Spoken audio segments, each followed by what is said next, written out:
నాలుకకు ప్రాణం పోసే శక్తి, ప్రాణం తీసే శక్తి రెండూ ఉన్నాయి.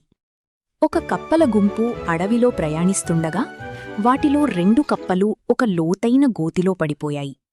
ఆ గోతి ఎంత లోతుగా ఉందో చూసిన మిగతా కప్పలు, ఇక మీరు బయటకు రాలేరు, చనిపోవడం ఖాయం అని ఆ 2 కప్పలతో అన్నాయి.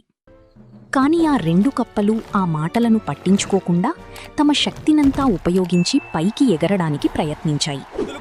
పైన ఉన్న కప్పలు, వృధా ప్రయాసపడకండి, ఓటమిని అంగీకరించి చనిపోండి అని అరుస్తూనే ఉన్నాయి.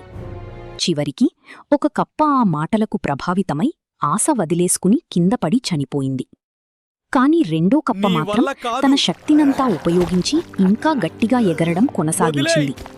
పైన ఉన్న గుంపు మళ్లీ గట్టిగా అరుస్తూ నొప్పిని భరించడం ఆపేసి చనిపోవచ్చు కదా అని అరిచాయి.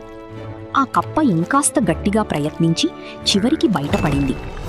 అది బయటకు రాగానే మిగతా కప్పలు, మేము అన్న మాటలు నీకు వినిపించలేదా అని అడిగాయి. అప్పుడు ఆ కప్ప తనకు కొద్దిగా చెవుడు అని వివరించింది.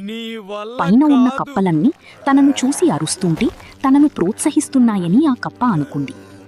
నీతి: నాలుకకు ప్రాణం పోసే శక్తి, ప్రాణం తీసే శక్తి రెండూ ఉన్నాయి.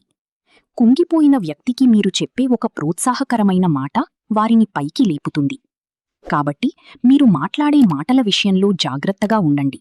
మరీ ముఖ్యంగా మీరు ఎవరి సలహాలు వింటున్నారో అంతకంటే జాగ్రత్తగా ఉండండి. ఈ వీడియో మీకు నచ్చినట్లయితే లైక్ చేయండి, షేర్ చేయండి, సబ్స్క్రైబ్ చేయండి.